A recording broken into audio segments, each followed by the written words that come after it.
Comment réagissez-vous à l'annonce du projet du gouvernement de redécoupage régional qui supprimerait la région Picardie?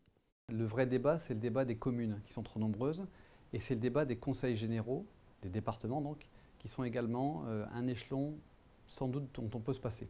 Et donc, concentrer l'attention sur le démantèlement des régions, le rapprochement des régions, le nombre de régions, non seulement ça ne résout pas le problème du millefeuille, puisqu'il y aura toujours une région qui existera, alors même si un habitant pourrait être rattaché à un autre conseil régional, il aura toujours le millefeuille, donc on ne résout pas la question du millefeuille. La Picardie, c'est l'histoire de France. Ce sont des racines, c'est une tradition, c'est une identité. Il n'est pas simplement question de dire on la raye d'un trait de plume. Il est question de dire aussi que l'on disperse les 3 départements de notre région sur 3 régions différentes. C'est violent comme proposition, puisqu'on entend en résumé de la part de nos grands décideurs que la Picardie, elle ne sert à rien. Et en plus, ceux qui la constituent aujourd'hui n'ont vraiment rien en commun, donc on les envoie, on les éparpille ça et là. C'est violent et voilà pourquoi on se mobilise avec la mise en ligne de la pétition sauvolapicardie.fr.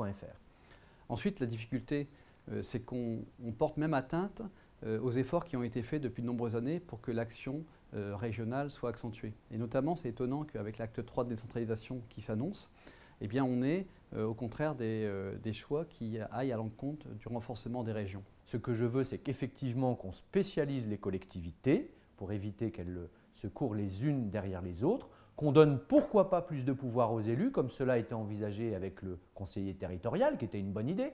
On avait à la fois, en un même homme ou une même femme, un conseiller général et un conseiller régional.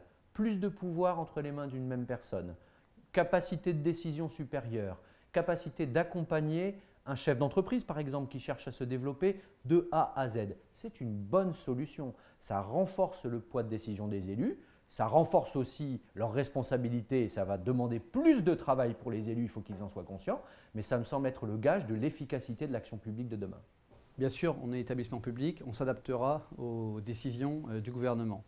Au demeurant, à Amiens, on est à la fois proche de Paris et de Lille, mais à la fois, lorsqu'il s'agit de centres de décision, on est loin de Lille. Et donc, si la Picardie devait devenir tantôt pour la partie nord la banlieue de Lille, tantôt pour la partie sud la banlieue de Paris, je ne suis pas sûr que les habitants y auraient un grand intérêt.